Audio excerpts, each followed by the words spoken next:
আমার ভাইয়ের রক্তে রাঙানো 21শে ফেব্রুয়ারি আমি কি ভুলিতে পারি। মোদের গর্ব মোদের আশা আমরি বাংলা ভাষা। আজ সকাল থেকেই এই কথাগুলো শুধু আমার কেন, বাংলাদেশের 14 কোটি মানুষের মনে হচ্ছে। শুধু বাংলাদেশের 14 কোটি মানুষের কথা বলি কেন, পৃথিবীর অনেক জায়গায় আজ 21শে ফেব্রুয়ারি আন্তর্জাতিক ভাষা দিবস হিসেবে বাংলা ভাষার কথা অনেকে মনে করছে। কিন্তু আজকে থেকে অনেক বছর আগে, যেটা প্রায় অর্ধশত বছর পার হয়ে গেছে, 52 বছর আগে 1952-তে যারা জীবন দিয়েছিল, বাংলা ভাষার জন্য যারা লড়াই করেছিল, তারা যে ভাষাকে প্রতিষ্ঠার স্বপ্ন দেখেছিল, তারা যে ভাষার সম্মানের কথা ভেবেছিল, আজকে এত বছর পর আমরা তাদের প্রতি যে শ্রদ্ধা জানাচ্ছি, যে সম্মান জানাচ্ছি, ততটুকু কি আমরা আমাদের এই ভাষার প্রতি যে দায়িত্বটুক ছিল, আমাদের দেশের প্রতি যে দায়িত্বটুক ছিল, সেটুকু পালন করছি?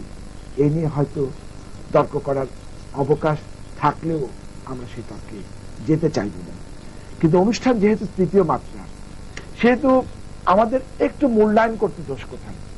যে 52 সে ভাষা আন্দোলনে যারা শহীদ হয়েছিলেন, কিংবা 52 ভাষা আন্দোলনে যারা অংশ নিয়েছিলেন, তাদের আজকের মনের অবস্থা, আজকের বাংলাদেশে বাংলা ভাষাকে আমরা কিভাবে রেখেছি, কি অবস্থানে রেখেছি, সেটুক নিয়ে তৃতীয় মাত্রার দৃষ্টিতেই একটু আলোচনার সূত্রপাত করার আগে আমি পরিচয় করিয়ে দেব। আবার ডান দিকে রয়েছেন কাজী গোলাম মাহবুব। 1952 সালে রাষ্ট্রভাষা কর্মপরিষদের তিনি ছিলেন আহ্বায়ক। 1946 সালে কলকাতা ইসলামিয়া কলেজ সংসদের সভাপতি, বাংলাদেশ সুপ্রিম কোর্ট বার অ্যাসোসিয়েশনের সাবেক সভাপতি, এবং বর্তমানে আমরা যে পরিচয়টি দিতে পারি, একজন ভাষা সৈনিক। আমরা কাজী গোলাম মাহবুবের কাছে কথা বলবার শুরু করার আগে আমার বাম দিকে যিনি রয়েছেন, তার সঙ্গেও পরিচয় করে দিচ্ছি আপনাদের। তিনি ডক্টর ফজলুল আলম, ঢাকা বিশ্ববিদ্যালয়ের সাবেক পরিকল্পনা ও উন্নয়ন গ্রন্থকারিক, বর্তমানে ঢাকা বিশ্ববিদ্যালয়ের তথ্যবিজ্ঞান ও গ্রন্থকার ব্যবস্থাপনা বিভাগে শিক্ষকতা করছেন। এছাড়াও ডক্টর ফজলুল আলম দীর্ঘদিন প্রবাসে ছিলেন, সে প্রসঙ্গে আমি পরে আসছি। কিন্তু তার আগে আমি কাজী গোলাম মাহবুবকে অনুরোধ করব, আজকে 2004 সালে যখন আমরা 21শে ফেব্রুয়ারি উদযাপন করছি, তখন তার মনের অবস্থা কিংবা কি দৃষ্টিতে তিনি সেদিনের ভাষা আন্দোলনকে দেখছেন। জনাব কাজী গোলাম মাহবুব। ধন্যবাদ। এ তো বহু দিনের কথা।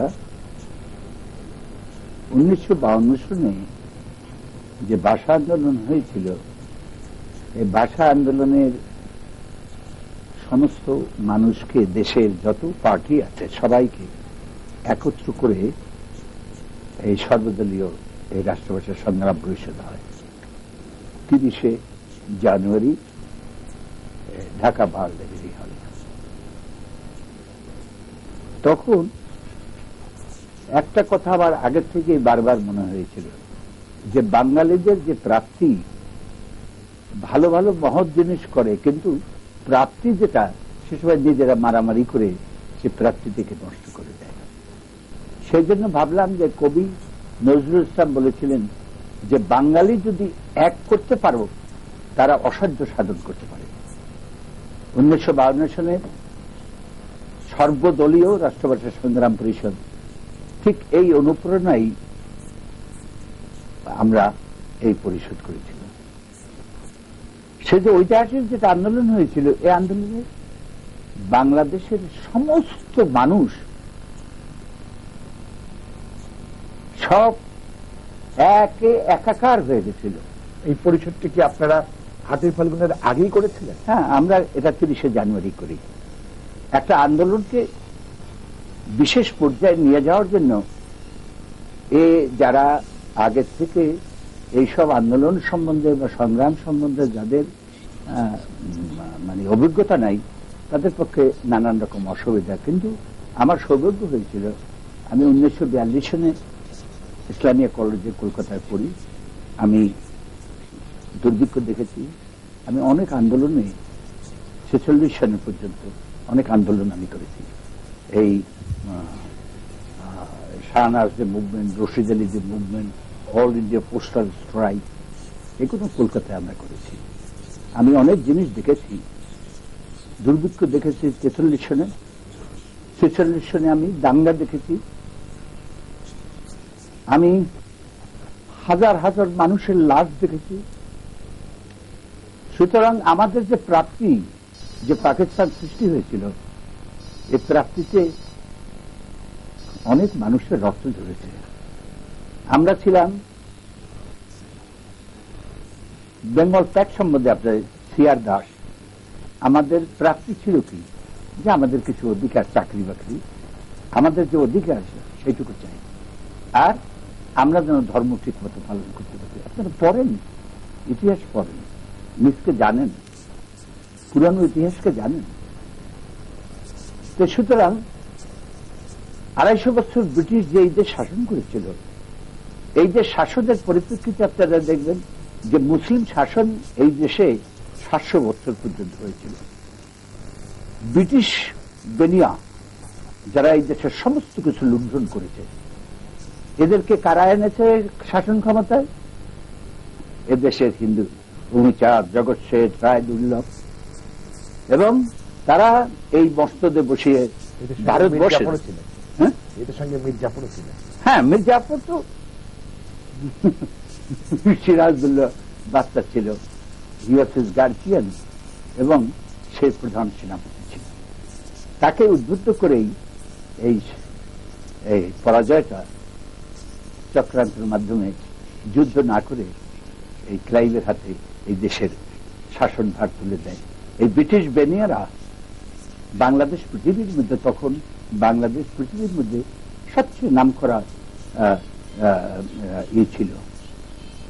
আপনারা যদি 17 শতাব্দীর ফ্রান্সের সেই বার্নের দেখেন, সে পর্যটনে আসছিল এখানে, সে বলছিল যে বাংলাদেশে যে সমস্ত সভ্যতা যে ছিল, মিশরের সভ্যতার সঙ্গে তার তুলনা করেছিল।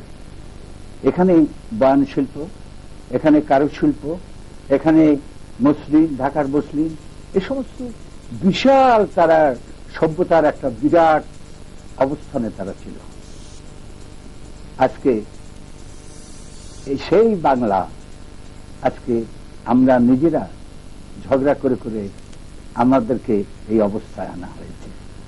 তা আমি একটা কথা বলি, এখানে পাকিস্তান যে সৃষ্টি হয়েছে, এই সৃষ্টিটা হয়েছে এদেশের মুসলমান যারা ছিল এই 250 বছরে, তারাই সবচেয়ে শোষিত, বঞ্চিত, সমস্ত ক্ষেত্রে তারা বঞ্চিত ছিল। এদেশের যারা জমিদার মহাজন সবকিছু হিন্দু ছিল, সব সম্পদ তাদের কুক্ষিগত ছিল। আর এদেশের চাষি যারা সম্পদ উৎপাদন করেছে, এই সমস্ত লোকের জমিদারদের অত্যাচার, নিপীড়ন, নিষ্পেষণ, এগুলো আপনারা পড়বেন, নিশ্চয়ই সবাই পড়বে। এবং আমরা 52 সালের অংশ নিয়েছিলেন, আমরা সে সম্পর্কে আপনার কাছে আবার আসছি। কিন্তু তার আগে আমার বাম পাশে যিনি রয়েছেন ডক্টর ফজলুল আলম, 52 সালে তিনি ভাষা আন্দোলনে অংশ নিয়েছিলেন, আমার পাশে কাজী গোলাম মাহবুব সাহেব, এবং আমার যতদূর মনে পড়ে ঢাকা বিশ্ববিদ্যালয়ের ছাত্র হয়েছিলেন আপনারা 60-এর দশকে। তো 52-এর এই ভাষা আন্দোলনের পরপরই দেশের প্রধান বিদ্যাপীঠ ঢাকা বিশ্ববিদ্যালয় এই বাংলা ভাষার আন্দোলনটাকে কিভাবে আপনারা নিয়েছিলেন এবং কিভাবে আপনাদের শিক্ষার সাথে এটাকে সম্পৃক্ত করেছিলেন? আমার প্রশ্নটা করার কারণ পরবর্তী পর্যায়ে আমরা দেখতে পাচ্ছি যে ঢাকা বিশ্ববিদ্যালয়ের সঙ্গে আপনি এখনো ঘনিষ্ঠভাবে যুক্ত, সে কারণে প্রশ্নটা আপনাকে করা। ঢাকা বিশ্ববিদ্যালয়ে যখন এই আন্দোলনটা হয়েছিল, তখন আমি খুব ছোট ছিলাম, আমি বোধহয় ক্লাস 7-এ পড়ি। কিন্তু সেটা ঢেউ চলে গিয়েছিল আমি যে জেলা স্কুলে পড়াশোনা করতাম, অনেক দূরে, উত্তরবঙ্গে, বগুড়া। এবং 53 সনে আরেকবার যখন ধর্মঘট ডাকা হলো যে 21শে ফেব্রুয়ারি আমরা পালন করব, কেউ যেন স্কুল কলেজে না আসে, সেই ডাকও এসেছিল ঢাকা বিশ্ববিদ্যালয়ে ওই কেন্দ্রীয় সংগ্রাম পরিষদ থেকে। এবং সেটা এত ব্যাপক ভাবে এসেছিল যে সমস্ত পূর্ব পাকিস্তানে সেটা পালিত হয়েছিল। এরপরে আমরা যখন ঢাকা বিশ্ববিদ্যালয়ে আসার সুযোগ পেলাম, এখানে একটা প্রশ্ন করি যে ডাকটা এসেছিল ধর্মঘটে, সেটা কি শুধু পূর্ব পাকিস্তানের জন্য এসেছিল না সমগ্র পাকিস্তানের জন্য এসেছিল? না, সমগ্র পাকিস্তানে আসার কোনো কথা আমরা ভাবিনি। আমার যতটুকু মনে আছে যে যদিও সোহরাওয়ার্দী সাহেব তখন এটার দিকে একটা সমর্থন দিচ্ছিলেন, কিন্তু পশ্চিম পাকিস্তানে বাংলা ভাষাকে উর্দু ভাষা সরিয়ে দিয়ে বাংলা ভাষাকে রাষ্ট্রভাষা করা হবে এই প্রশ্নে উনি সরাসরি কোনো মন্তব্য করেছিলেন বলে আমার মনে হয় না। তো এখন মানে বিষয়টা হচ্ছে যে আপনি আমাকে যে প্রশ্নটা করলেন সেটা স্পেসিফিক করতে হচ্ছে আগাগোড়া ঢাকা বিশ্ববিদ্যালয় থেকে এই রাষ্ট্রভাষার আন্দোলনে চলেছে। যতদিন না বাংলা ভাষাকে রাষ্ট্রভাষার মর্যাদা দেওয়া হয়েছিল, 1956 সালে এটা দেওয়া হয়, তখন পর্যন্ত একই ছিল। তারপরেও যথাযথ মর্যাদা দিয়ে 21শে ফেব্রুয়ারি পালন করার দায়িত্ব সেটাও পালন করেছে ঢাকা বিশ্ববিদ্যালয় এবং এখনো করছে। এখনো যে আমরা 21শে ফেব্রুয়ারি পালন করি, 21-এর পাশাপাশি যে আমরা যাই 21-এর দিনে, 21-এর রাতে, সেটা কিন্তু ঢাকা বিশ্ববিদ্যালয়ের আওতার মধ্যে এবং ঢাকা বিশ্ববিদ্যালয় কর্তৃপক্ষ এটা পালন করার সমস্ত কর্মকাণ্ড সম্পন্ন করে। ফলে ভাষা আন্দোলনের পুরোটাই ঢাকা বিশ্ববিদ্যালয় ভিত্তিক হয়ে গেছে, এ কথা বললে অত্যুক্তি করা হবে না। কিন্তু আবার তার সঙ্গে এ কথা বলতে হয় যে সেটা যে সমস্ত দেশব্যাপী হয়ে গেছে। এখানে ঢাকা বিশ্ববিদ্যালয় একটা কেন্দ্রীয় স্থান, কিন্তু দেশব্যাপী যে হচ্ছে সেখানে উদ্যোগ আন্দোলন কোনো কিছু কম নয়। কারণ আমার মনে আছে তার পরবর্তী সময়ে 1952 পরবর্তী সময়ে আমরা সারা রাত জেগে ইট দিয়ে শহীদ মিনার নির্মাণ করতাম আমাদের যে ডিস্ট্রিক্টে আমরা থাকতাম, এবং সারা রাত জেগে আমরা পাহারা দিতাম যাতে কেউ সেটা না ভেঙে ফেলে। তার সাথে তখন আর ঢাকা বিশ্ববিদ্যালয়ের কোনো সম্পৃক্ততা ছিল বলে আমার মনে নাই, কিন্তু মনে হয় ছিল না, হয়তো বা নেতাদের সঙ্গে ছিল। কিন্তু আমরা যারা কর্মী তারা ওই ইট দিয়ে শহীদ মিনার তৈরি করতাম, সারা রাত জেগে পাহারা দিতাম, পরের দিন সকালে আমরা ওখানে প্রভাত ফেরি করতাম। ফলে ঢাকা বিশ্ববিদ্যালয় একদিক দিয়ে অত্যন্ত গুরুত্বপূর্ণ, আবার অপর দিক দিয়ে তারা যেটা ছড়িয়ে দিয়েছে সমস্ত দেশব্যাপী পাকিস্তানের আমলেই, সেটাও আর একটা গুরুত্বপূর্ণ বিষয়। তারা ছড়িয়েছে না আপনা আপনি ছড়িয়ে গেছে, সেটা আমি অত বড় একটা বিশ্লেষণ করার ক্ষমতা। কিন্তু এটা তো আপনি বলছেন আনুষ্ঠানিকতার দিক। ঢাকা বিশ্ববিদ্যালয় গতকাল রাতে প্রভাত ফেরি বা সবকিছু যে অনুষ্ঠান হয়েছে সেগুলোর আয়োজন করেছে, অতীতেও করেছে, কিন্তু প্রশ্ন হলো আনুষ্ঠানিকতা সব নয়। 52 সালে এখানে কাজী গোলাম মাহবুব সাহেব আছেন, তারা যে স্বপ্ন দেখেছিলেন বাংলা ভাষার সেটুকু ভূমিকা কেনা, সেইটুকু সম্পর্কে আমার একটা মন্তব্য আছে। আনুষ্ঠানিকতাও একটা গুরুত্বপূর্ণ বিষয়, এবং আনুষ্ঠানিকতার মধ্যে দিয়ে আমরা এগিয়ে গেছি, কারণ তাহলে আমাদের জনগণে জনমনে যে এটার গুরুত্ব এবং এটার যে একটা শক্তি, জনগণের যে শক্তি তৈরি হচ্ছে, সেটাই আনুষ্ঠানিকতার মধ্যে দিয়ে তৈরি হয়েছে। কিন্তু বাংলা ভাষাকে এগিয়ে নিয়ে যাওয়ার জন্য আমার মনে হয় না ঢাকা বিশ্ববিদ্যালয় বিশেষ করে কোনো কিছু করেছে, এটা আমার কিন্তু মনে হয় না। ঢাকা বিশ্ববিদ্যালয়ের এই আনুষ্ঠানিকতা পালন করেছে এবং করছে এবং করবে, কিন্তু বাংলা ভাষাকে এগিয়ে নিয়ে যাওয়ার জন্য এখানে ঢাকা বিশ্ববিদ্যালয়ে অনেকগুলো বিষয় পড়ানো হয়, তার মধ্যে বাংলা ভাষা একটা।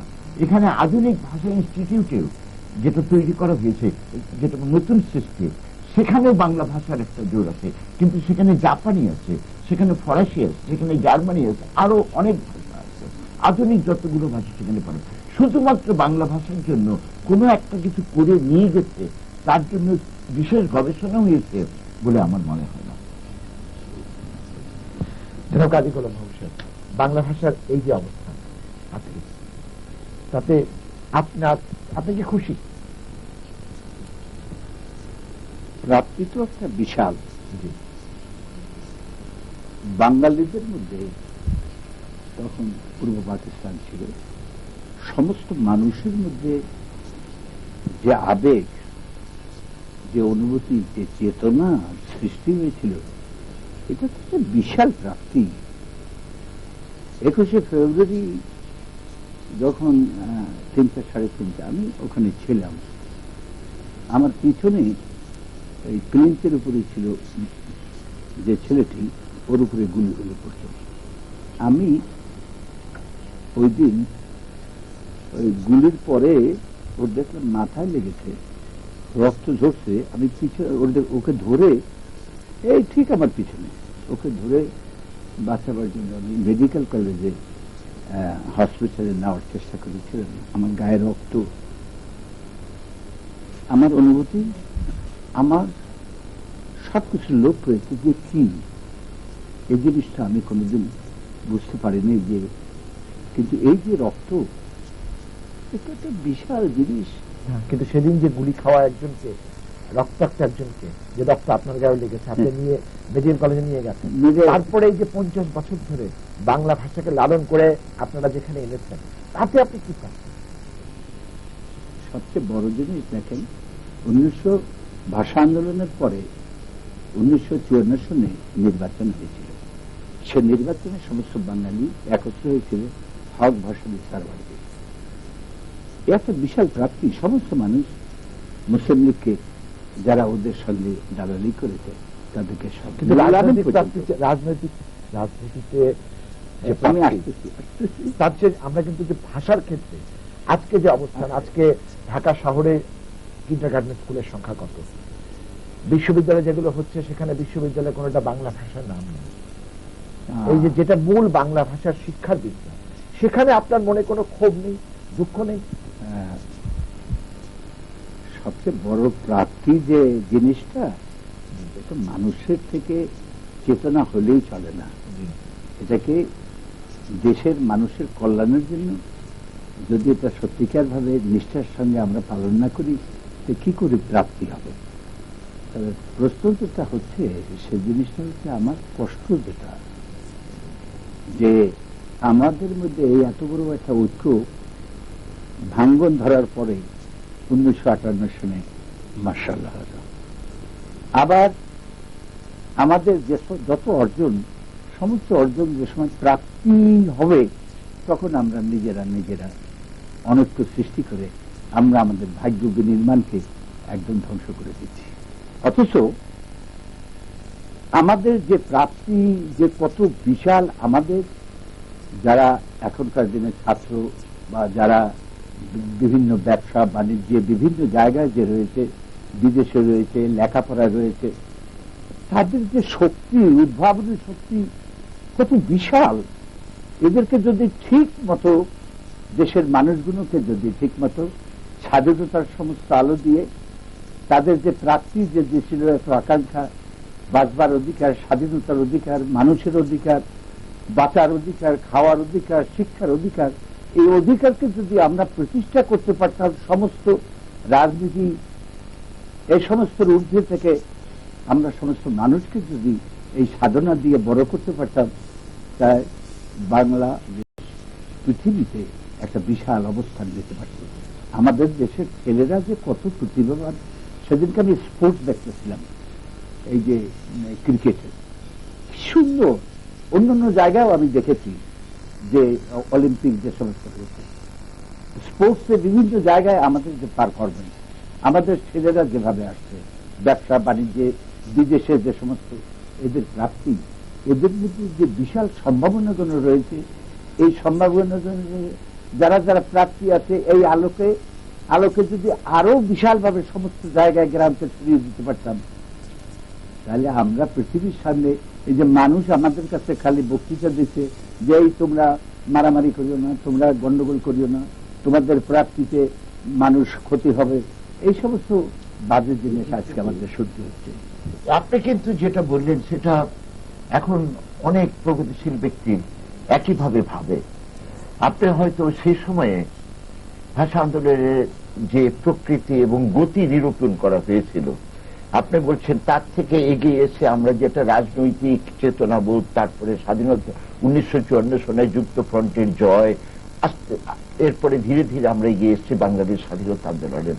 কিন্তু আপনি যে বললেন, যদি আমরা পারতাম, যদি আমরা এইটাকে নিয়ে গিয়ে আমাদের সকল সমস্যা, অর্থনীতির সমস্যা, আমাদের কর্মসংস্থানের সমস্যা, আমাদের গৃহের সমস্যা, আমাদের স্বাস্থ্য সমস্যা, এগুলো যদি আমরা সমস্যার সমাধান করতে পারতাম, তাহলে আজকে অনেক বেশি প্রাপ্তি হতো। যেটুকু প্রাপ্তি আমাদের হয়েছে ভাষা আন্দোলন থেকে, সেটাকে আরো বৃহত্তর ভাবে আমরা পেতে পারতাম, কিন্তু কেন পারি না? ডক্টর ফজলুল আলম, এটা কি আপনি ওনাকে প্রশ্ন করছেন? না, আমি ওনাকে জিজ্ঞেস করতে চাচ্ছি, উনি যেটা না, এই বললেন, জিজ্ঞেস করার কিন্তু, কারণ ওনাদের পরের প্রজন্ম হলেন আপনারা, এই জিজ্ঞেস করার কিন্তু কোন অধিকার আপনাদের নেই। কারণ ওনারা যেমন সেই যে একটু আগে উনি বললেন যে গুলি খেয়েছে তাকে উনি মেডিকেল কলেজে পৌঁছে দিচ্ছেন, ওনারা কিন্তু ওনাদের দায়িত্ব পালন করেছেন। কিন্তু পরবর্তী পর্যায়ে পরবর্তী প্রজন্মই কিন্তু আপনারা কি সেই দায়িত্ব পালন করেছেন? পরবর্তী পর্যায়ে আমি এই কথা সত্যি করে অবনত মস্তকে স্বীকার করব, আমাকে যদি আপনারা সেই পরবর্তী পর্যায়ের একজন মনে করেন, যদি পরবর্তী প্রজন্মের একজন মনে করেন আমরা সম্পূর্ণরূপে ব্যর্থ হয়েছি সেই ভাষা আন্দোলনটাকে এগিয়ে নিয়ে আমাদের দেশের যে সমস্ত সমস্যার মধ্যে আমরা আজকে আকুল পাথারে পড়ে হাবুডুবু খাচ্ছি, সেটা আমরা পারিনি।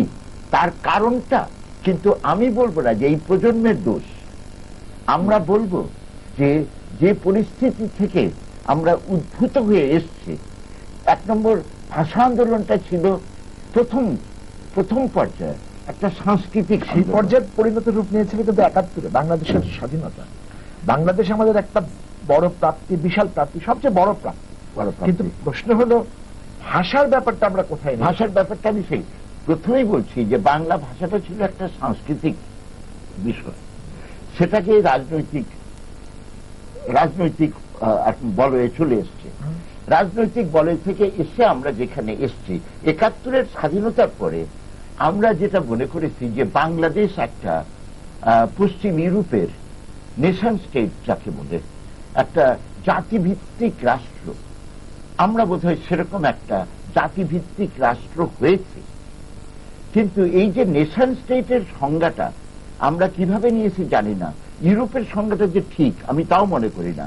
যেটা আমরা ভুলে গেছি, দেশপ্রেম আর জাতিভিত্তিক রাষ্ট্র দুটো এক জিনিস নয়।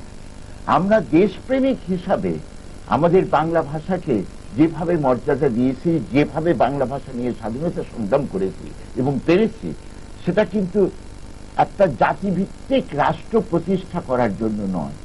আমরা চেয়েছিলাম যে একটা শ্রেণীভিত্তিক রাষ্ট্রকে ধ্বংস করার জন্য, ধ্বংস করে একটা নতুন রাষ্ট্র তৈরি করব, যেখানে এই শ্রেণী সংগ্রামটা আর ওইভাবে চলবে না যেভাবে আমরা এক সময়ে অতীতে, উনি আগেই বলেছেন, ব্রিটিশ আমলে আমরা করেছিলাম, অতীতে আমরা পাকিস্তানের বিরুদ্ধে করেছিলাম।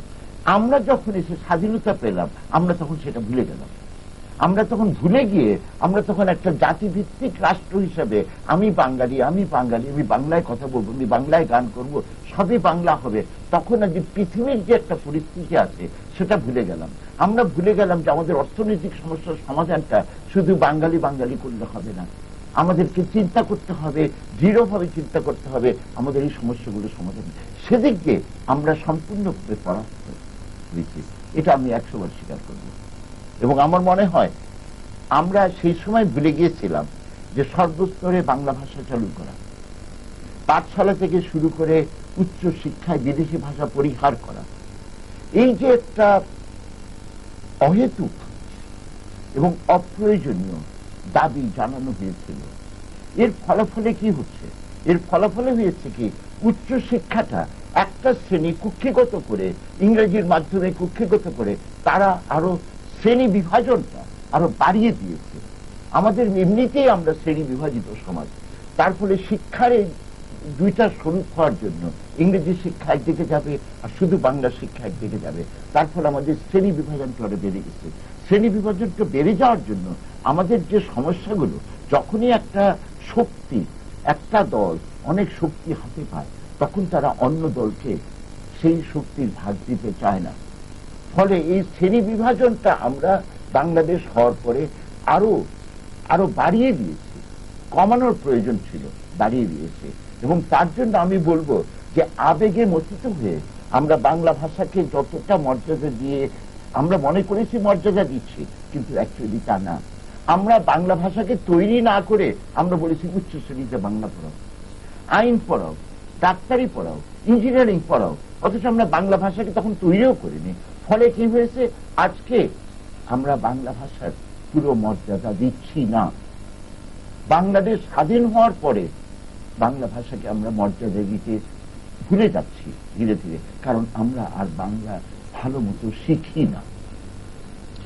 আপনি যে কথাটা বললেন এটা কিন্তু খুব মানে শহর কেন্দ্রিক কথা বললেন, বুঝতে পারেন, কারণ বাংলা ভাষা শিখি না বা বাংলা ভাষায় অনেক কিছু করি না, এটা খুবই মানে বাংলাদেশের মতো একটা দেশে একেবারেই আপনি যে কথাগুলো বললেন শহরের মানুষের কথা বললেন, কিন্তু মূলত বলেন এখানে একটা কথা আছে, এই যে শহরে মানুষের কথা বললেন, আমরা সেদিন একটা আলোচনার মধ্যে একজন বলল, ও আপনি কলকাতার নভেলের ভাষা ব্যবহার করছেন বা কলকাতার সাহিত্যের ভাষা ব্যবহার করছেন।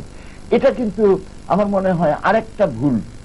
এই জন্য আমরা যখন পরিশীলিত ভাবে কোনো কথা বলি, পরিশীলিত মননের পরিচয় দিই, সেটাকে শহরে বা অন্য দেশের বাংলা বলাটা উচিত হবে না। বাংলা বাংলায়। কিন্তু আপনি জানেন আজকাল পথে ঘাটে আমরা বাংলা ভাষার যে অবস্থা দেখছি, তাতে মাঝে মাঝে আমাদের দুঃখ হয়, আমাদের লজ্জা হয় যে বাংলা ভাষার অপমাননাও হচ্ছে। আমরা পথে ঘাটে দেখি। পথে ঘাটে কথা দিচ্ছেন আপনি, আপনি রাস্তায় আসছে, টেলিভিশনে আসছে, রেডিওতে আসছে, সেই সব জায়গায় তো আমরা বাংলা ভাষাকে দিচ্ছি। হ্যাঁ, তার মধ্যে বানান ভুল হচ্ছে, ভাষার ভুল হচ্ছে, অনেক কিছু হচ্ছে। তাহলে আপনার প্রাপ্তি কোথায়? আমি যে জিনিসটা বলছি, ভাষা আন্দোলন যেটা 1922 সনে, যার জন্য দেশের মানুষ রক্ত দিয়েছে, সমস্ত মানুষ সমৃদ্ধ এর মধ্যে ইনভলভ হয়েছে, যেভাবে যে চেতনার একটা সৃষ্টি হয়েছে, এটা একটা বিশাল অর্জন। পৃথিবীতে 2002 সালে এই আমাদের এই প্রাপ্তি পৃথিবীতে একটা অনন্য সৃষ্টি, ইতিহাস সৃষ্টি হয়েছে ভাষার জন্য, এবং আন্তর্জাতিক স্বীকৃতি, আন্তর্জাতিক মাতৃভাষা দিবসের যে এটা ইউনাইটেড নেশন যেটা স্বীকৃতি দিয়েছে, এটা তো একটা বাঙালির বিশাল বিশাল অর্জন। এই পরিপ্রেক্ষিতে আমি একটা কথা বলতে চাই আপনাকে। সবাই সবার কথা বলে, আমি নিজের জীবনে আমি যে কোনো কিছু করেছি এটার জন্য আমি কোনো কিছু মানুষের কাছে, কারোর কাছে কোনো কিছু চাইনি। এটা আমার কর্তব্য দেশ এবং মানুষের জন্য। তবে এই পরিপ্রেক্ষিতে আমি একটা কথা বলি, কারণ আন্দোলনের সঙ্গে আমি সমস্ত সাধনার জীবন দিয়ে আমি এর মধ্যে ইনভলভ ছিলাম। 1 বছর কারাগারে ছিলাম। হয়তো ওই পিছনে যে ছেলেটি, ওর গায়ে গুলিটা না লেগে হয়তো আমারই লাগতো, আমি হয়তো চলে যেতাম। কিন্তু ওই দিনে যে আমার যে অনুভূতি যেটা হয়েছিল, যে আমি বিশাল মানুষের মধ্যে যে এত সমস্ত স্বতঃস্ফূর্ত ভাবে সমস্ত মানুষের যে জাগরণ আমি দেখেছি, সে সম্বন্ধে বলতে যে একবার আমি বলেছিলাম, এটা হলো 1952 সনে, আমি বলছি এটা হলো 1986 সনে আমি এক বক্তৃতা বলেছিলাম একটা পত্রিকা প্রত্যাশায়, যে আপনি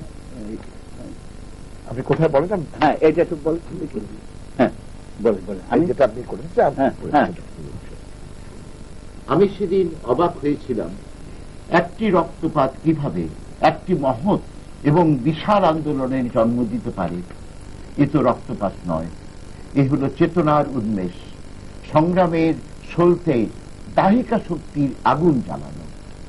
সেদিন মনে হয়েছিল আমেরিকার মে দিবসের মতোই এই দিনটিও নিশ্চয়ই আমাদের জাতীয় ইতিহাসে স্মরণীয় দিন হিসাবে চিহ্নিত হবে। এই কথা আমি বলেছিলাম 1986 সালে। এ আমার চেতনা না, আমি এই দেশের মানুষের তাদের পৃথিবীর সামনে তারা যে বিশাল অর্জন যেটা করেছে, সে বিশাল অর্জনের প্রাপ্তির মধ্যে আমার একটু সামান্য একটু দাম ছিল, এই যে কত পরম প্রাপ্তি, কিন্তু আমরা ফসল ঘরে তুলতে পারলাম না। আজকে আমাকে জিজ্ঞাসা করছে যে আমাদের প্রাপ্তি কি? স্বাধীনতা হলো, এই স্বাধীনতা ভাগিদার হয়ে গেল সামনে, যারা আমরা স্বাধীন করছি সমস্ত ভাগ আমাদের, আমরা সবকিছু নিয়ন্ত্রণ করতে পারি। সূর্য যে সময় উঠে আল্লাহ, তখন সমস্ত মানুষের কাছে সূর্য ওঠে। স্বাধীনতার যে আলো, এটা সমস্ত মানুষের মধ্যে ছড়িয়ে না দিতে পারলে, তারা স্বাধীনতার স্বাদ, আল্লাহ, তাদের অধিকার এগুলো যদি অর্জন না করতে পারে, তাহলে স্বাধীন কারা হয়েছে? সুতরাং আমি একটা কথা বলতে চাই যে আমাদের যে প্রাপ্তি, এটা আমরা নিজেরাই নষ্ট করে দিচ্ছি। নিজেদের মধ্যে ঝগড়াঝাটি, মারামারি করে আমাদের মধ্যে যে বিশাল যে সম্ভাবনা ছিল, একটা বিরাট জাতি হিসেবে আমাদের যে প্রাপ্তি ছিল, যা আমাদের সন্তানেরা যে সমস্ত জিনিস তারা দেখিয়েছে সম্ভাবনাময় পৃথিবী, তারা ইন্ডাস্ট্রি, ট্রেড, বিভিন্ন জায়গায়, ডাক্তারি, বিদেশে, এবং এখানে যে সমস্ত প্রাপ্তি তাদের, সে বিশাল জিনিস। এটাকে যদি আমরা সবচেয়ে সরিয়ে দিতে পারতাম দেশের পৃথিবী মানুষের মধ্যে, এই স্বাধীনতার স্বাদ, তাদের যে শক্তি, এই শক্তিটাকে মানুষের যে শক্তি আছে, তাদেরকে তো আমরা শক্তিমান করিনি। আমরা শক্তিমান করেছি যে সমস্ত মেম্বার পার্লামেন্ট আছে তাদেরকে, কিন্তু আমাদের স্বায়ত্তশাসন যদি তাদেরকে দেওয়া হতো, তাদের ভাগ্য বিনির্মাণে যদি তাদেরকে সমস্ত রকমের বাধামুক্ত করে দেওয়া হতো, তারা যদি নিজেদের সমস্ত সাধনা দিয়ে নিজেদের উন্নতির জন্য যদি তারাকে রেখে আমরা সমস্ত ব্যবস্থা করে দিতে পারতাম, তাহলে বাংলাদেশে আজকে এইসব দুর্বৃত্ত, অমুক, হ্যানত্যান, মারামারি, পিটাপিটি, সফল পাহারাদার গণতন্ত্রের এই সমস্ত দেশের সাধারণ মানুষ হতো। সাধারণ মানুষ যদি গণতন্ত্রের পাহারাদার না হয়, তাহলে উপর দিয়ে পয়সা খরচা করিয়া তো এই পাহারাদার করা যাবে না। সুতরাং দেশের যে প্রাপ্তি, মানুষের যে প্রাপ্তি, আমরা যারা আছি উপরে, যারা এই ক্ষমতার জন্য সবকিছু মানুষের প্রাপ্তিকে নষ্ট করে দিচ্ছে, এটা তো এটা অত্যন্ত দুর্ভাগ্য জাতির পক্ষে যে এত বিশাল অর্জনের পরে, এত সম্মান অর্জনের পরে, পৃথিবীতে এত সম্মানিত হয়ে যাওয়ার পরে আজকে বিদেশিরা আমাদেরকে বলছে যে তোমরা মারামারি করে, আজকে কত সব সদ উপদেশ আমাদেরকে দিচ্ছে, অথচ যে সমস্ত উপদেশ আমরা আগের থেকে অনেক জানি। আপনি আজকে, যে তখন তো আপনি ছাত্র ছিলেন, আজকে এই যে নতুন প্রজন্ম, ছাত্রদের জন্য আপনার উপদেশ কি? আমার উদ্যোগ কি চান আপনি তাদের কাছে? যারা শিক্ষক, যারা বিভিন্ন ক্ষেত্রে যারা আছে, তারা তাদের নিজেদের ভাগ্য এবং এই সমস্ত যারা শিক্ষিত বুদ্ধিমান, তাদের নিজেদের ভাগ্য বিনির্মাণে তারা সবচেয়ে বেশি সচেষ্ট। তাদের যে কর্তব্য জাতির উপরে, দেশবাসীর উপরে, এবং তাদের দায়িত্ব তারা পালন করছে না। তারা নিজেদের ভাগ্য বিনির্মাণের জন্য সবচেয়ে বেশি রকম ব্যস্ত।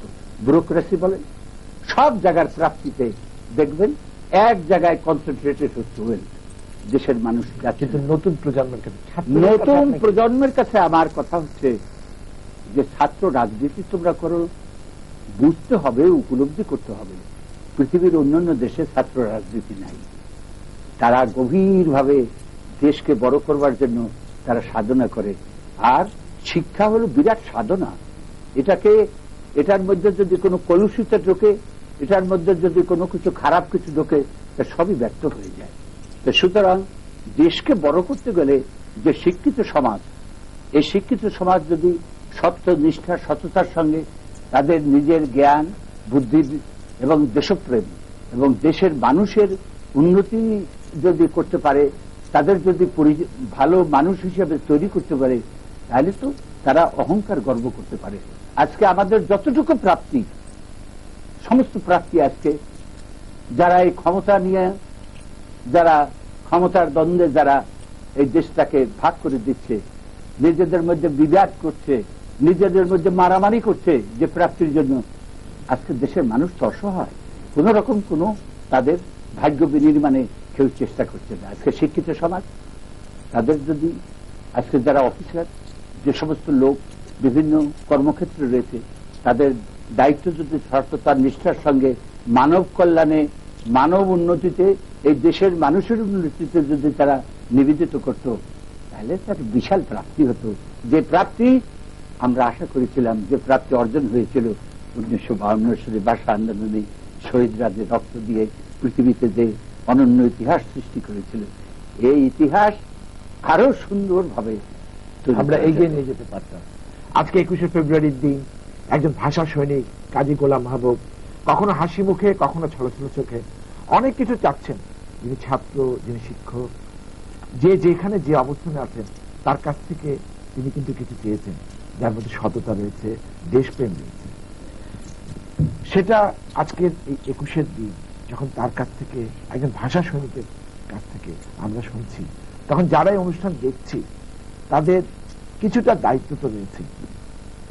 আর ডক্টর ফজলুল আলম, আপনি দীর্ঘদিন বিদেশে ছিলেন। একটু আগে আপনার সঙ্গে যখন কথা বলছিলাম, তখন আপনি বাংলা ভাষার সাথে অন্য ভাষায় যে জোর দিতে হবে শিক্ষার, কারণ আপনি বলেছেন যে বাংলা ভাষায় আমরা উপরে ওঠার যে বইগুলো কিভাবে কি হবে সেটা সবকিছু ঠিক করি।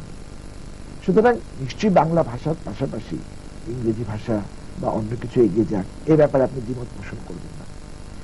কিন্তু একই সাথে এমন অনেক দেশ আছে, যে দেশগুলো, জাপানের কথাই বলতে পারি, যে দেশগুলো কিন্তু ইংরেজি ভাষাকে, ফ্রান্সের কথা বলতে পারি, খুব বেশি গুরুত্ব দিচ্ছে না। তারা তাদের নিজেদের ভাষাতেই সবকিছু করার চেষ্টা করছে। সেরকম কি আমরা ভাবতে পারি? অবশ্যই পারি। এবং তবে একটা কথা বলবো, যে উন্নত দেশগুলো যেমন ফ্রান্সের কথা, সেটা আমরা বাদ দিয়ে দিই। আমরা এদিককার কথা যদি ভাবি, অনুন্নত দেশ যেগুলো ছিল সেই সময়ে, আমি বলছি দ্বিতীয় মহাযুদ্ধের পরে পরে, যেমন চায়না তখন উন্নত দেশ হিসেবে ছিল, লাওস, তিব্বত, ফিলিপাইন, ইরাক, এবং জাপান উন্নত দেশ ছিল। তবে এই দেশগুলোতে ইংরেজরা শাসন করেছে, ফরাসিরা শাসন করেছে, পর্তুগিজরা শাসন করেছে, জাপানিরা চায়নাকে শাসন করেছে। কিন্তু এদের মধ্যে একটা ব্যাপার ছিল, সেটা হচ্ছে কি, ওখানে ইংরেজি ভাষাকে স্থায়ীভাবে পরিচালিত করার কোন সময় সুযোগ হয়নি। আমাদের দেশে একবার ফার্সি ভাষা ছিল সরকারি ভাষা, তখন ফার্সি ভাষায় নথিপত্র লেখা হতো। স্থায়ীভাবে পরিচালিত করার কোন সময় সুযোগ হয়নি।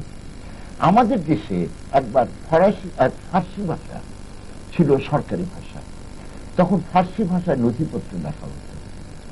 তারপরে আমরা চলে এলাম ইংরেজি ভাষাতে, তারপরে আমরা চলে এসেছি বাংলা ভাষাতে। এই উত্তরণগুলো শুধু অফিসিয়াল ডকুমেন্টের মধ্যেই সীমাবদ্ধ ছিল। কিন্তু এই যে বললাম যে জাপানে আজকে, বা রাশিয়াতে যদি, বা অন্যান্য উন্নত দেশে নিজেদের ভাষাটাকে যে তারা করেছে, তাদের প্রতিটি স্তরে, তাদের টেকনিক্যাল, আজকাল হচ্ছে প্রযুক্তির যুগ, তাদের প্রযুক্তিগত যত কিছু, তাদের পরিভাষা, মানে বিদেশি ভাষার সাথে, শুধু ইংরেজি নয়, অন্য যে ল্যাটিন ভাষাতে সবচেয়ে বেশি শব্দ সমস্ত পৃথিবীতে ব্যবহৃত হয়, ইউরোপিয়ান, সেই ভাষাগুলোর পরিভাষা আগে প্রস্তুত হয়ে গিয়েছিল বলেই তারা এটা করতে পেরেছে। যেমন আমি খুব একটা সহজ উদাহরণ দিই, আমরাও পারবো।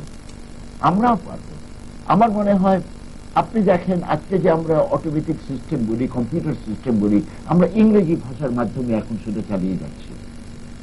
ফলে আর এদিকে আপনি কোরিয়াতে যান, চায়নায় যান, জাপানে যান, অন্যান্য দেশে যান, আপনি গিয়ে দেখবেন যে পুরোটা সিস্টেমই ওদের ভাষায় হচ্ছে। সেটা কি করে করি? আমরা কেন পারি না? আমরা কেন পটাপট আমাদের কম্পিউটারটাকে বাংলা করে ফেলতে পারি না? আমরা পারবো না। কারণ যে কোনো কম্পিউটার বা প্রযুক্তি চলে একটা সফটওয়্যারের উপরে, এবং সফটওয়্যার একটা চালানোর একটা পদ্ধতি, যেটাকে বলে অপারেটিং সিস্টেম। তাদের অপারেটিং সিস্টেমে তাদের ভাষাগুলো তারা দিয়েছে। আমাদের অপারেটিং সিস্টেম আমরা বাংলা ভাষা এখনো দিতে পারি নাই। এটা অনেকে ভুল করে যে আমরা বাংলায় তো টাইপ করতে পারি, বাংলায় সবকিছু করে, ওটাকে ওয়ার্ড প্রসেসিং করা যায়, কিন্তু অপারেটিং সিস্টেমটা আমরা যেটা ব্যবহার করি তাতে বাংলা ভাষা নেই। এ নিয়ে আরেকটা আন্দোলন হচ্ছে, আমার মনে হয় খুব শীঘ্রই আমরা এটাতেও সফলতা লাভ করব। কিন্তু তার আগে আপনি যেটা বললেন যে আমরা কেন পারবো না, আমরা পারবো, অবশ্যই পারবো, কিন্তু তার আগে আমাদের জানতে হবে যে আমরা এটা যদি পুরোপুরি বাংলা ভাষায় করি, আজকে যদি পুরোপুরি বাংলা ভাষায় ডাক্তারি শেখানো হয়, আমাদের ডাক্তাররা তখন এমআরসিপি করতে ইংল্যান্ডে গিয়ে কি করে যাবে, আমেরিকাতে গিয়ে কি করে যাবে? কারণ আমরা এখন পশ্চিম জগতের উপরে অনেক ক্ষেত্রে নির্ভরশীল। প্রযুক্তির আদান প্রদানের জন্য একটা ভাষা দরকার, যেটাকে বলে আলমা মেটার বলে। আমরা আলমা মেটারের জন্য আমরা ইংরেজিটাকে যদি রাখি কোনো ক্ষতি নেই, কিন্তু আমরা বাংলা ভাষাকে আমাদের আয়ত্ত করতে হবে। আমরা সেই আয়ত্তটা করতে পারি নাই বলে একটু আগে একটা কথা আমি বলেছি। আপনি আমাকে আরো বলেছিলেন ঢাকা বিশ্ববিদ্যালয় কি করেছে। ঢাকা বিশ্ববিদ্যালয় প্রাতিষ্ঠানিক ভাবে বাংলা ভাষাকে এগিয়ে নেওয়ার জন্য খুব একটা বড়সড় কাজ করেছে বলে আমরা প্রাতিষ্ঠানিক ভাবে করে নাই, কিন্তু ব্যক্তিগত লেভেলে অনেক অধ্যাপক, অনেক ছাত্র, অনেক শিক্ষক বাংলা ভাষাকে অনেক এগিয়ে নিয়ে গিয়েছে। এটা আমাকে মানতে হবে। এই যে এগিয়ে নেওয়ার ধাপটা, এটা যে কোনো সহযোগিতা, সামগ্রিক সহযোগিতা সরকার বা প্রতিষ্ঠানগত আমরা পাই নাই। যেমন বাংলা একাডেমি আছে, বাংলা একাডেমি পরিভাষার পর পরিভাষা তৈরি করেছে, অফিস পরিভাষা, দাপ্তরিক পরিভাষা, চিকিৎসা পরিভাষা, ইঞ্জিনিয়ারিং পরিভাষা তৈরি করেছে, কিন্তু সেটা ব্যবহারযোগ্যতা করার জন্য যে অন্যান্য সমর্থন দরকার, সে সমর্থনগুলো কিন্তু আমাদের সামনে তৈরি করতে এখনো পারি নাই। যদি পারি তবে আমি বলবো যে আলমা মেটার ইংরেজি ভাষাটাকে আমাদের রেখেই করতে হবে। এখানে একটা কথা আমার মনে হয়, অনেকের মনে হয়তো এটা উঁকি মারতে পারে যে এখন বিশ্বায়নের যুগ, গ্লোবালাইজেশনের যুগে আমরা হয়তো বা এই বাংলা ভাষার, এই কথাটি আমি আপনাকে জিজ্ঞেস করতে যাচ্ছিলাম যে বিশ্বায়নের যুগে বাংলা ভাষার পেছনে এখন এই পরিশ্রমটা করা কতটুকু যুক্তিসঙ্গত? অবশ্যই যুক্তিসঙ্গত। এটার সাথে আমাকে একটা জিনিস, আমার মনে হয় একটা জিনিস অনেকেই হয়তো ভুল করবেন, এবং কাজী গোলাম মাহমুদ সাহেব নিশ্চয়ই এ সম্পর্কে অনেক কিছু জানেন, তিনি হয়তো আমাকে সমর্থন করবেন যে দেশে বাণিজ্য করবে। ফলে বিশ্বায়নের যুগে এই যে বাংলা ভাষাটাকে বাদ দিয়ে ইংরেজি শিখতে হবে, আমার এটা আমি মানি না। বাংলা ভাষাকে আমাদের সুদৃঢ় করার জন্য যতটা পারি আমাদের মননশীলতা উৎকর্ষ অর্জনের জন্য বাংলা ভাষা ছাড়া আমরা কোনো সময় উৎকর্ষ অর্জন করতে পারবো না। যত বড়ই সাহিত্য হই, আজকে আমি ইংরেজিতে উপন্যাসে লিখি, ইংরেজিতে থিসিসে লিখি এবং নোবেল প্রাইজ পাই বা যাই পাই, কিন্তু বাংলা ভাষার মাধ্যমে আমাকে এগিয়ে যেতে হবে। ফলে বিশ্বায়নের সময় বাংলা ভাষাকে প্রাধান্য দেওয়াটা কোনো ক্ষতি হবে না, বরঞ্চ আরো ভালো হবে বলে আমি মনে করি। আরো মমতা দিয়ে, আরো ভালোবাসা দিয়ে আমাদের বাংলা ভাষাকে আমরা যাদের এগিয়ে নিতে পারি, সেদিকে আমাদের সবার চেষ্টা অব্যাহত রাখতে হবে। সেরকম দিন আসলে এই অব্যাহত যদি হতে থাকে। ভাষা সম্বন্ধে আপনি যদি দেখেন, আমার একবার সৌগত হয়েছিল, তখন সর্বদেশের প্রাইম মিনিস্টার চৌ N lie, prime minister of China, তিনি আসছিলেন এখানে, বক্তৃতা হচ্ছিল, আমি খুব কাছেই ছিলাম। তিনি অক্সফোর্ড থেকে ইংরেজিতে লেখাপড়া করেছেন। তার জ্ঞান সে দেশের অন্যান্য সভ্য জাতির যে সমস্ত জ্ঞান, লেখাপড়া, সেটা তার মধ্যে সেটা অর্জিত হয়েছে। কিন্তু তার যে উপলব্ধি, এই সমস্ত তার বিকাশ ঘটেছে ঠিক চাইনিজ ল্যাঙ্গুয়েজের সাথে বক্তৃতা করেছে। তো সুতরাং এটা একটা বড় প্রাপ্তি। কিন্তু নিজের ভাষা অন্য ভাষার থেকে আত্ম উপলব্ধির মাধ্যমে নিজকে করা, তাতে দেশপ্রেম বোধ, এটা খুব অত্যন্ত শক্ত হয়। আপনি দেখেন মালয়েশিয়া, বিভিন্ন মালয়ের কথা, আপনি জাপানে যান, উনি ফ্রান্সের কথা বলতে, ফ্রান্সে যান, ইংরেজি কারণে আপনি সঙ্গে কথা দিবেন না।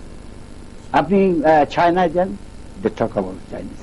এটার প্রাপ্তিটা হচ্ছে কি, দেশপ্রেমের যারা উদ্ভূত হয়ে দেশের সমস্ত মানুষকে পৃথিবীর সামনে সম্মানিত করতে চায়, তারা তাদের ভাষার মাধ্যমে তাদের সমস্ত আবেগ, অনুভূতি সবকিছু ভাষার মাধ্যমে প্রকাশ করতে, মাত্রার ভাষার মধ্যে যত সুন্দরভাবে সমস্ত আত্মা দিয়ে, সমস্ত চেতনা দিয়ে, সবকিছু দিয়ে যেভাবে বলা যায়, অন্য ভাষা দিয়ে সেটা কোনদিন হয় নাই আর হবেও না।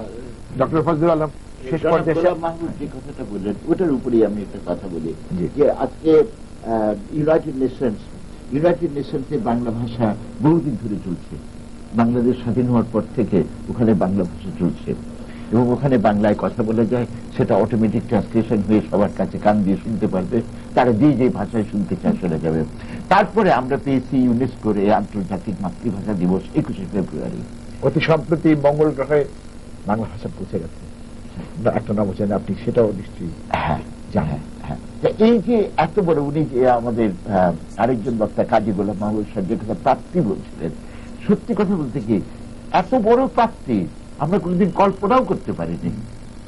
উনি যেটা লিখেছেন, কত সনে লিখেছেন এটা 83 সালের ফেব্রুয়ারি মাসে, এতদিন আগে লিখেছেন, আমরা এটা পেয়েছি 2001 সনে। তো এতদিন পরে আমরা পেয়েছি, কিন্তু পেয়েছি। মানুষ স্বপ্ন দেখে, মানুষ ভাবে, মানুষ এগিয়ে যেতে চায়। এই যে একটা প্রমাণ উনি আমাদেরকে দিলেন যে উনি ভেবেছিলেন, সেটাও আজকে হয়েছে। ওনাকে দিয়ে হয়নি, কিন্তু হয়েছে। আপনি করেনি, কিন্তু আমাদের আপনারও একটা প্রচেষ্টা এর মধ্যে আমার ছিল। চিন্তা, আরো হাজার আমার হাজার দেশের লক্ষ লক্ষ সম্মান, কত বড় প্রাপ্তি। আসলে প্রাপ্তি অনেক, যেমন তেমনি প্রত্যাশাও অনেক।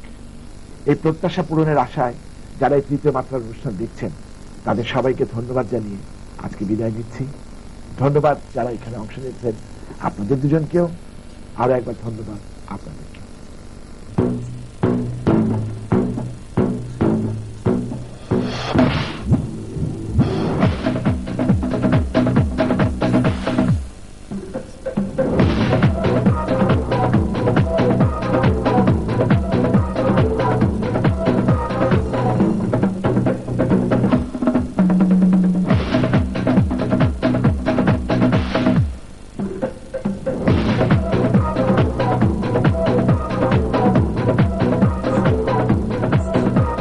তোমায় দেখেছি বুকের মাঝে সকাল বিকাল সাঁঝে, ও প্রেয়সী আনছি তোমার জন্য, তোমায় নিয়ে উড়াল দেব,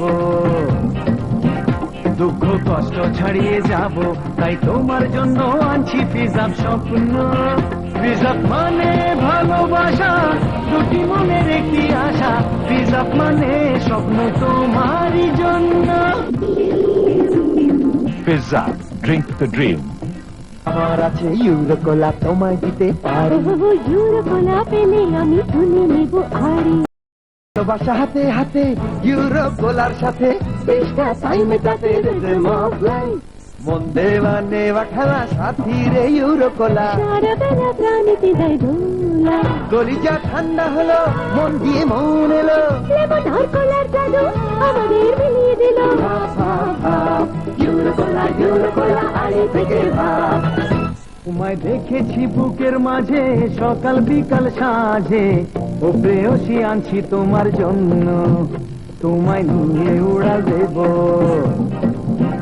দুঃখ কষ্ট ছাড়িয়ে যাব, তাই তোমার জন্য আনছি ফিজাব স্বপ্ন।